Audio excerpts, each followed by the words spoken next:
When it comes to weapons, I really pride myself in making good builds. It's why I decided to go back on a weapon I haven't touched in a good bit because, well, all the newer ones have, well, intrigued me. While it may not be the Warframe Prime set, it may not be the Compressor, it is a fan favorite and one of my favorites, just as much as anybody else's.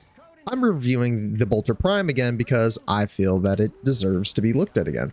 While the builds I may use are, well, specified to how I like to play, you can always change and edit the build to how you see fit. Because as you see, the way I play is completely different. I mean, I'm using Boltor Prime with its Incarnon and I'm getting mega crits. I mean, you see 3 exclamation marks, doubles, individuals, constant orange numbers. I think it's amazing. But obviously, change it how you feel. After we see an Acolyte, I'll take us back to the Simulacrum and I will showcase how I like to build. And I'm using quite an interesting build and I may even have the wrong build on. We'll know when we go back to Simulacrum, but I will see you back when an Acolyte is here because I am yet to see one spawn.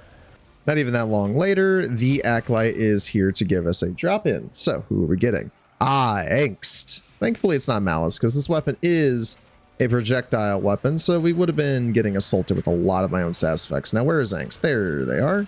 And there they go. I'll be. Well, as you see, the Boltor still shines quite nicely. It may not be the best option nowadays because people love to use their other Incarnons, the Torrid, some of the Coda weapons, but stuff like that. But I think the older weapons should still get their limelight because, well, they're good. They never really fell off. Some of them obviously aren't the best. I can give like the Prime.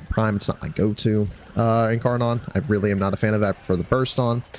But the weapons are always going to be strong and always be powerful. I mean, look at the build. While I may be taking advantage of Harrow's 4 quite a lot, the whole point of playing the game is using your Warframes with the gunplay.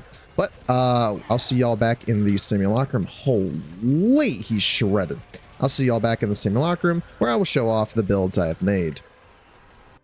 And here we are in the Simulacrum. So when it comes to the Boltor Incarnon, I haven't made a video on this thing since March 9th of 2024. So it's been a full year since I covered this weapon. So I decided to give it a revisit.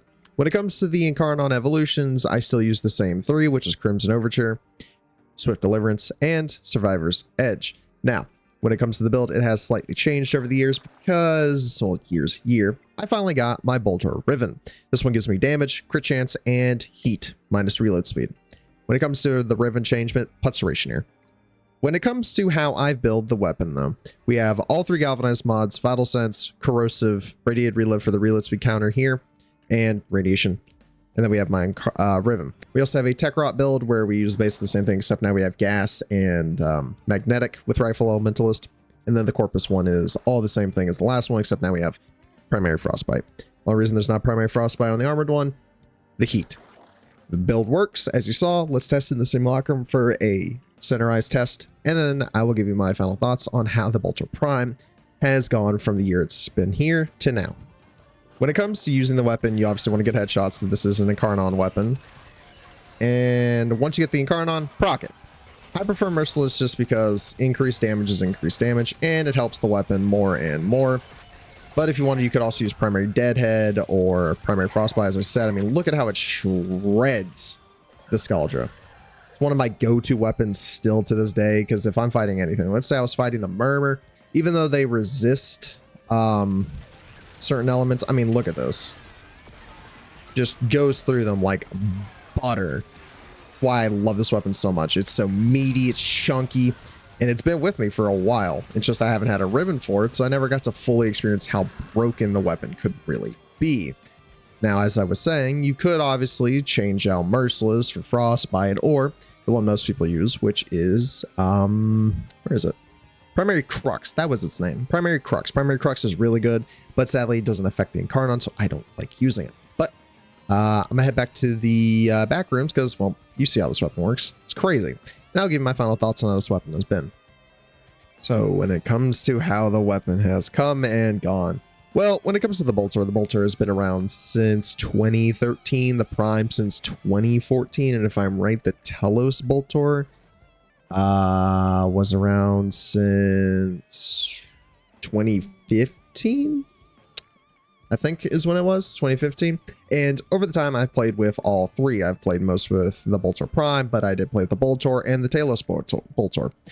The normal Boltor is fine. It's go-to option for some to start off with. The Boltor Prime is a little harder due to it being vaulted often. And when it comes to the Telos Boltor, the Telos is a crit variant of the Boltor.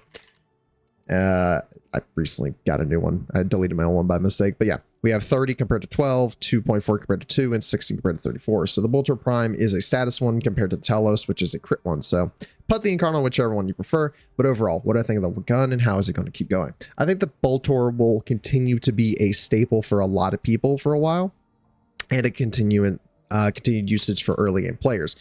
Because when it comes to the early game weapons, I think the Boltor is one of the quickest ones for people to get, with it being Mastery 2, that also being things like the Soma. The Soma is Mastery 6. You'll get it basically right after. So it is a really good and amazing option. But if y'all want to see me review more of my older weapons or weapons I haven't reviewed in a while, do tell me down below in the comments. I always like seeing them and I always do make updated builds. I saw the build has been updated from last time I used it. But I'll see y'all in the next video. Peace out, everybody.